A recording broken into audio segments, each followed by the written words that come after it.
Warning, this podcast contains the Red Hood Gang.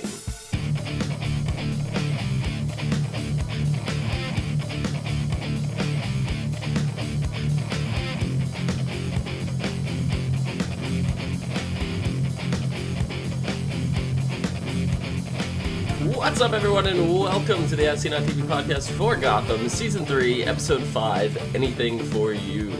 I'm your host, Dom. With me is the one and only Nikki. Just me. Just you? Just me. Just you. What's going on? I don't know. Aren't we going to talk about Gotham? Yeah. Yeah, okay. I meant other than that, but... Oh.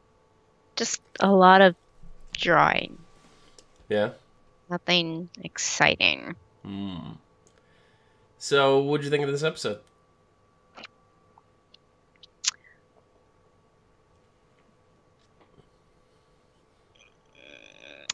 It's always good to see the Red Hood gang again, and it was a kind of a twist that I wasn't expecting. Like, who was running them? I didn't expect that. Yeah.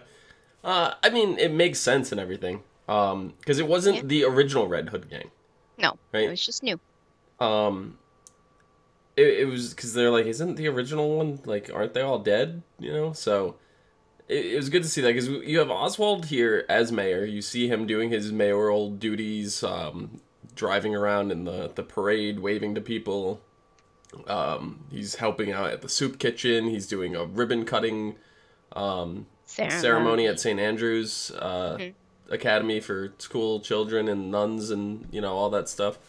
And then when he's unveiling the statue, you know, of his mother, the Red Hood gang jumps in, decapitates the statue, and, like, strikes terror through Gotham right when he's giving the speech of, you know, how people are going to be safe. We're going to make Gotham safe again. But yeah, I mean, based on, I remembered our synopsis from last week, you know, where it said something about Butch and the Red Hood gang, so I kind of put two and two together before this even happened, so it didn't seem like a surprise to me when the big reveal.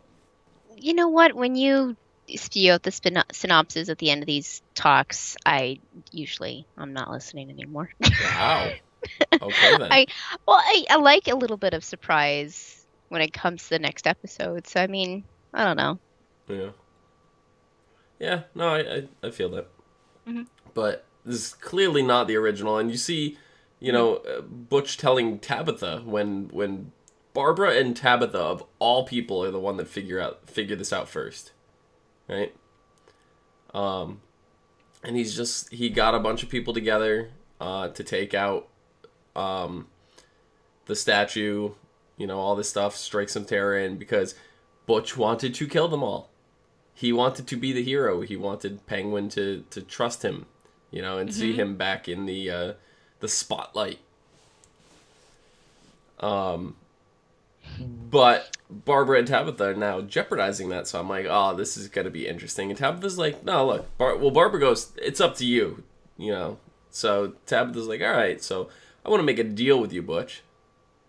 You know, we won't say anything, but you owe me a favor. I never like that.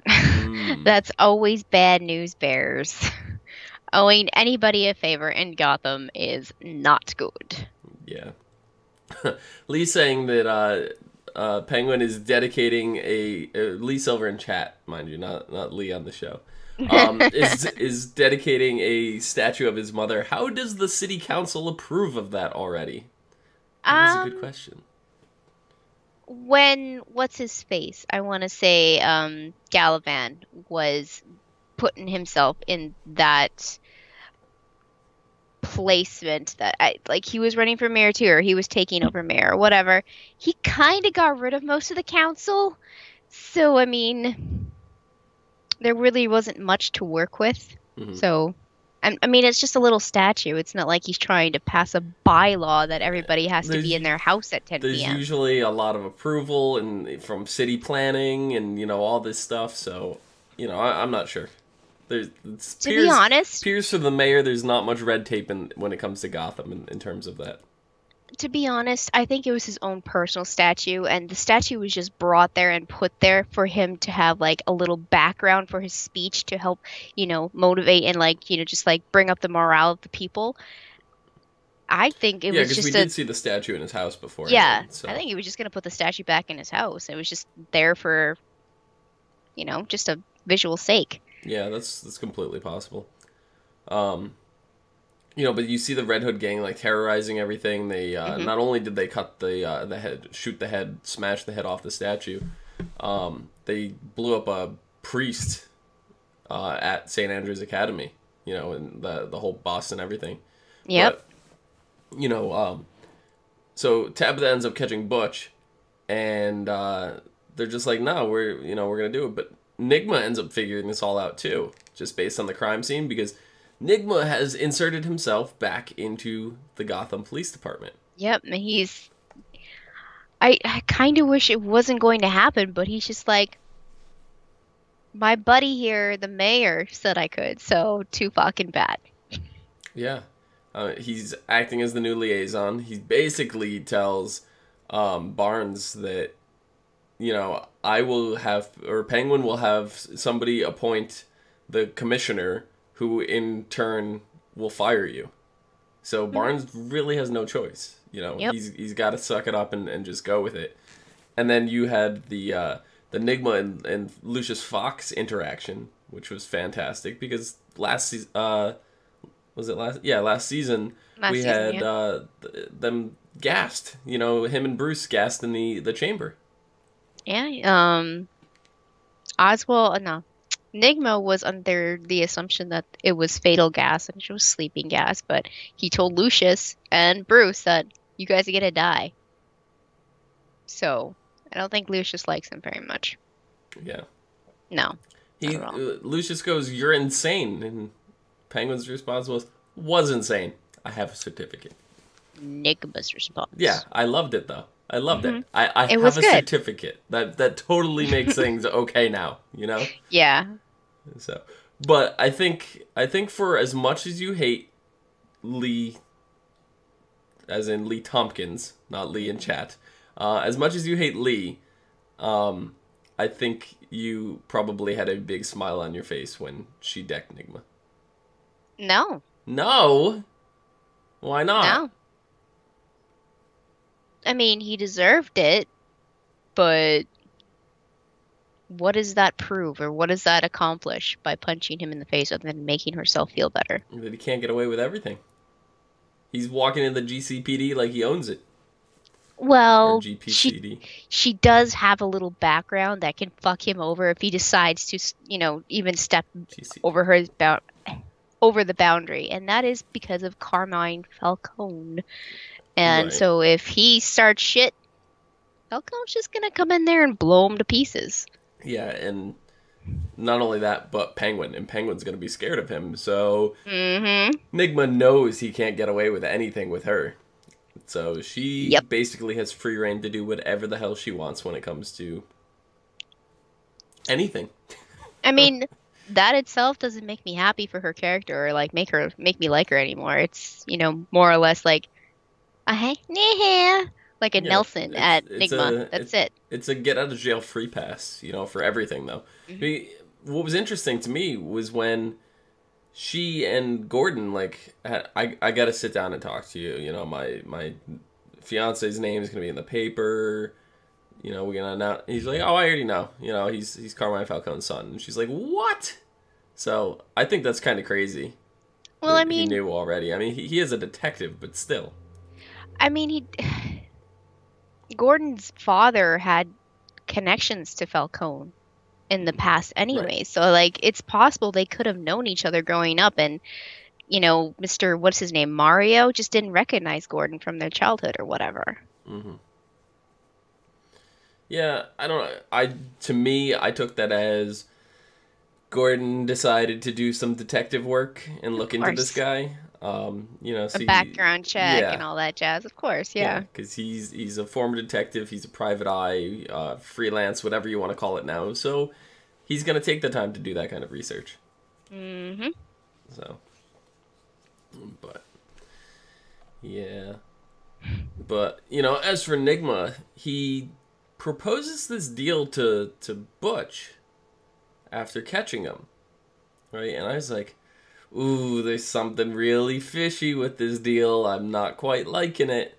And he's like, look, I'm going to kill Penguin. My whole plan all along was to kill Penguin. I want to take over Gotham, and I will make you my second-hand man, you know? And Butch is like, you're really going to turn on Penguin? And he's like, yeah, of course. Like, I've just been biding my time waiting. He sounded kind of convincing. Not that I believed him, but he sounded convincing.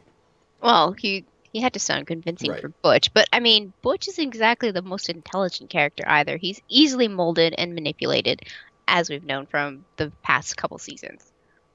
Yeah. Oh, that whole scene just gave me chills and everything, because I was like, I knew Nigma was up to something dirty. I didn't quite know what it was, but, you know, and it was just like, he's blackmailing Butch. He's gotta go through with killing Penguin, right? He's gotta wear the Red Hood, be the Red Hood gang member, you know, all this stuff, and we find out Nigma gave him fake bullets. Not really much of a surprise, but it was this whole deal to frame him, you know? And but is it really a frame job at the same time? Well, no. Butch was kind of trying to go down that road anyways. He wasn't trying to kill Penguin, but he was trying to make it look like, you know, bad things were happening, and he was the good guy. Yeah. Nigma just put the mask on him and actually did make him look like the bad guy. Yeah. So, unfortunately, Nigma pays the price for this and basically gets his trachea broken. Yeah. I thought he, like, I can't say I thought he was gonna die, but I thought he was gonna have a much more serious injury than what happened. It was actually kind of crazy. Yeah. So, but my all-time favorite was him sitting on the couch with the black and blue bruised neck. You could see the fingerprints on his throat. And like fingerprint bruises, I should say. And Penguin's just like, oh, here's some tea. It's my mother's recipe. It's for sore throats. And I'm just I understand. Like, I don't know if Penguin is naive enough to think this is the same as a sore throat, and it needs like that tea remedy. But having your trachea almost crushed and having a sore throat is definitely not the same thing. It is definitely not the same thing. That just made me laugh really hard. I don't think Penguin is naive to think that they're not different, but I just think he's just trying to be comforting, because we know that they're bonding. Yeah. A lot. Yeah. A lot. Uh-huh. So was I not the only one that thought that Penguin was going in for a kiss? No, you weren't the only one. And as Lee Silver and chat has said, yes, Lee in chat said that there is plenty of fan art of Edwald. But to be honest, the Edwald fan art has been going on for about a year and a half now. Yeah. It's just really popular right now. Yeah. Yeah. But to be fair, they're really starting that fire. Gotham's really just like stoking that and like pushing it. I'm not disappointed. I'm not disagreeing either. So yeah, I mean, it would be kind of a stretch in the Batman continuity, but at the same time, so is Oswald being mayor at this period of time. True. You know, like he's not mayor until Batman is Bruce, so they're jumping time a little bit, and we've already come to accept that this show does not follow the typical Batman continuity. It's its own show. It's using ideas from things here and there, but it's got its own spin on it. So, but yeah, I don't know. I can't say that I would necessarily be happy or disappointed with it. I'd have to see how it plays out to determine how I feel about it. Because right now, I'm not excited for one way or the other. Like, I'm No, just it's just neutral to the whole thing. it's entertaining though. Oh yeah, for sure. I'm just gonna like. It caught me by surprise because I don't follow the fan art and stuff. I didn't know Edwald was a thing before this episode, you know. So like, yeah, they've had this buddy buddy relationship, but I never thought like it could possibly go into like a relationship route until this episode. So it's interesting. I don't really have anything against it, but I don't know if I feel like they would make a good couple either, you know? I no, they definitely would not make a good couple. But I think Riddler, it's Enigma just would be doing all this stuff behind, Penguin's back. I was doing it for you, hmm. and that's only going to last for so long. Yep. So, but yeah. Meanwhile, also at that party that Enigma got choked out at, we saw Bruce being Bruce Wayne, like the persona Bruce Wayne. Mm-hmm. You know, which Batman and Superman are very much alike when it comes to the superhero is basically who the person is, and the identity, in this case Bruce Wayne, or in Superman's case Clark Kent, Mm-hmm. is the costume. That's Yep. that's the way I look at it. Yes, Batman wears a physical costume. Superman has a costume on, when he's but the fake identity, so to speak, is the human person that everybody knows. Mm-hmm. So with Bruce, he's learning to be Bruce Wayne, to mingling at the party, to, you see him having that conversation with Penguin and, everything else. And then you see him just interacting, on personal level with just about everybody in there. I mean, we saw Penguin mainly, but there was a lot of time, a lot of stuff going on. So Bruce wasn't just standing at the wall. He was mingling in the party. He Mm-hmm. sees Selina. He brings her up to the roof, and kind of breaks the bad news about Ivy, who doesn't really know anything, and that kind of got Selina upset. It's like, you dragged me out here for no reason, and Bruce was like, no, I'm not done. I'm not done. And he basically admitted his feelings to Selina. Mm-hmm. So, I don't know. What do you think of this? It's a long time coming, Uh-huh. and I love her response. She's just like, he's like, so are we a thing? And she's just like, "Pfft, whatever. I don't need a thing. You're just a person. I'm kissing you. Whatevs. Whatevs. Well, I don't know, because he basically asked for them to go out, more or less. Mm-hmm. And she Yeah. goes, rule one, don't ever tell me what I can't do. And And just kissed him. then kissed him. Yeah. So to me, that sounded like, okay, we're doing this. We're in a relationship. Here's the rules. And she didn't tell him the rest of the rules, obviously. She only gave him the first one. She No. went and then, kind of just walked away. So, are they dating? I guess is my question. I mean, it wasn't officially announced. I mean, the kiss seemed pretty like a good confirmation, but neither one of them said, "Okay, this is a thing," Yeah. because she ended up walking away after being like, "Whatevs," like I said earlier.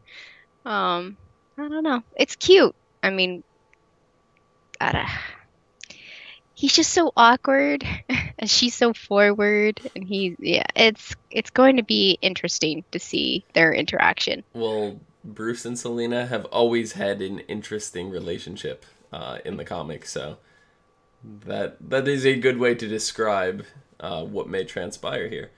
Okay. But in the meantime, at the party, we did see Ivy show up, Hmm. right?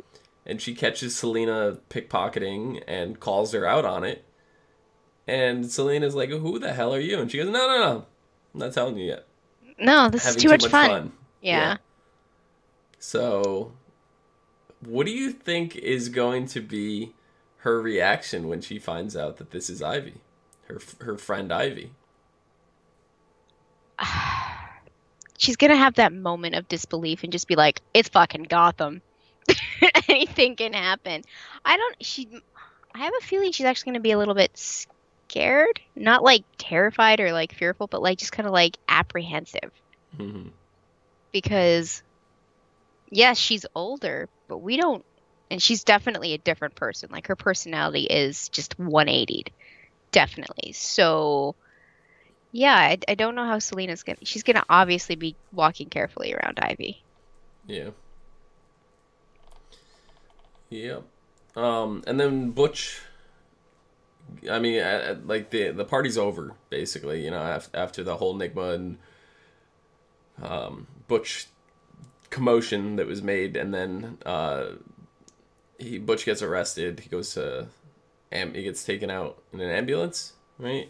And all of a sudden we see Tabitha on a motorcycle chasing after the ambulance, and we cut back to the police station, and Barnes is like, oh god, you know, whatever. So he gets up and he starts beelining into the door until he realizes that he left his cane behind, and then we see the side effects of the blood that got into his eye, which he had a conversation earlier in the episode with Lee, saying that, you know, some rats exhibited some strange traits with them. It was basically increased strength and stamina, but they also developed this need to kill, and bit through steel caging to Yeah. 3 cages over to kill the other rat. So, ooh, this is going to be interesting with Barnes. And if anybody's going to be able to find a cure for it, it's probably going to end up being Nigma. Hmm. So, Yeah, and I'm actually looking forward to Barnes reacting to the blood and all that because the actor's really good and they weren't using him up to this point. yeah. He was just there. He was So, a conflict character. pretty Just much. getting everybody's way. Yep. So, this is going to be very interesting. Yeah, for sure. I guess finally, close to final. Vicky and And Jim. Gordon. Yeah, Yeah. they got this weird, I don't know what thing going on. It's cash, but they're the same time. Like Gordon wants more, and Valerie's just like, nah, I got Yeah. things to do. Yeah. I don't want this to look like we're a thing. And Lee Like, Silver in chat is saying, so I hate Valerie Vale, which is ironic when you consider that her niece is one of my favorite characters. So, okay. I mean, I don't know a lot of people that like Valerie right now. It seems like the general blanket white statement is just dislike for that character. She's Kind of not. reminds me a little bit of like early Barbara. So Yeah. anybody that remembers early Barbara knows, give it some time. Something good can come out of it. I mean, the Not difference will. is that Valerie is an interesting character. It's just that I don't think she needed to be in the story right now. Like, other than just to be like, oh, I'm gonna be a bitch and ask for the information because I feel entitled. That's She's a about it. reporter. It's her job. I know. It's not that she's entitled. It's her job. Her job is to get the story by any means necessary. So she's doing her job. She's really good at it. And Jim's having the trouble of trying to separate the two. And he spent all the last couple episodes trying to separate the two. And he basically threw the towel in this episode. And I'm kind of proud of Jim in that regard, where it's just like, look, you know, we can't separate this, so I have to just accept it. And he went in, crashed Vicky's date, and said, look, I'll just give you the information you want. Because I feel Jim is like, I'd rather tell you and you get the right information than get from somebody else and have to potentially whore yourself out for the information. You know, and she's like, look, I can still respect my own integrity and not have to do that. You know, it looks like she was going to turn him down anyway, her date thing she was on. The hematologist. Yeah. I still don't see how Valerie fits in the story right now. Like, Right now. right Keyword now. is right now. she'll fit. I feel like she will. So. I don't know. But, yeah. Lee saying, great. Do we really need another psychopath to make Valerie relevant? No, I don't. I don't think that's the case that it's going to go. I don't think they're going to turn her into a psychopath. But I think she's going to come and play a much bigger picture in this season. They wouldn't introduce her for no reason. They're setting her up obviously. for something. Yeah. And it's not just to add another layer of complication to Lee and Jim, you know? That's a good part of it right now. For sure. For sure. That's what it is now, but that's not the only reason she's here. So. It's definitely going to come into play, I think, with the blood sample from Alice and all that. And, like, seeing the very, very end of the episode, we have the Mad Hatter again, just kind of reminding us, hey, he's still here. Kind of forgot about him, to be honest. Like, this episode really distracted me from all that. Yeah, we had the Barnes sample and the blood, and there was still, you know, a little mention of Alice, but it was just Alice. We didn't really hear too much about Jervis. So, we just see him playing Tea Party with his sister. It's not really his sister. It's some blonde chick he pulled off the street and dressed her up to be Alice. Yeah, and then just killed her. Mm-hmm. And then just kind of sets a bloody name table tag for Jim. I don't know. So, I don't know. I didn't really get too excited with that scene. We know he's out there, but it's just kind of like, hey, he's still here kind of thing. Yep. Know? Don't forget about him. He's still here to cause shit. Yeah. Brian Griebel in chat wants to know, do you think Barnes may end up being Bane? If they end up finding a cure for him, in a sense, it could possibly, the blood, anyways, could definitely be an agent for the Bane serum. Yeah. So, I mean, Barnes probably being patient zero. I don't know if that means making him Bane. Barnes being Bane, I think, would be really cool. It would be cool, yeah. So definitely. I like that idea. I like that route. Lee's saying that he doesn't think Barnes is Bane. I don't necessarily think he is. I think it would be really cool if he was, though. Mm-hmm. But Lee also wants to know why is Ivy not telling Selena who she is? She said it. She's having too much fun being the way she is right now. And that's really the only reason she needs. Yeah. Yep. And then final comment, Brian said, I liked that Selena asked if Bruce was the real Bruce. Yeah. So that was... you know what? I even questioned it because his hair was styled like not Bruce, where real Bruce had a crazy like little curly updo that one time, and I'm like... He's usually got that part going down the side like that, you know, where not Bruce didn't have that. So... It was like cocked over. Yeah. You have anything else for this episode? Not really. No? No. Okay, so next week is called Follow the White Rabbit. Of course. Mm-hmm. Mad Hatter sets his eyes on his next victim, forcing Jim Gordon to do some tough decisions. Meanwhile, Penguin Enigma's relationship evolves, and a familiar face comes back into Enigma's life. I can't. It's already evolved enough. It doesn't need to evolve anymore. I don't know, I think we'll get an answer. Edwald Shippers may get an answer this next episode. So, but who do you think the familiar face that is coming back into Enigma's life is? I want to say... Miss Kris Kringle. She happened to be taken as a body and resurrected into something crazy. That's what I was thinking. I'm hoping that's the case. If not, it's going to be her boyfriend. I think it's one of those two. The old lieutenant or sergeant? The cop. Yeah. But wasn't he chopped up or something? So I don't even know. Yeah, he was chopped up. Yeah, so maybe he was sewn back together. Who knows? Maybe. You never know with Indian Hill.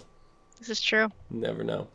All right, so I think that about does it. Nikki, where can the people find you? They can find me on Twitter, LadyVenom24, LadyVenom24. Excellent. You can find me down below at Phenomenon, PHENOMEDOM. You can find us all on Facebook, Gmail, G+, Twitter, and right here on YouTube at /ASOTV Podcast for some more podcasts for some of your favorite TV shows, games, and movies. Until next time, see you guys later. Mm-hmm. Mm-hmm. Mm-hmm.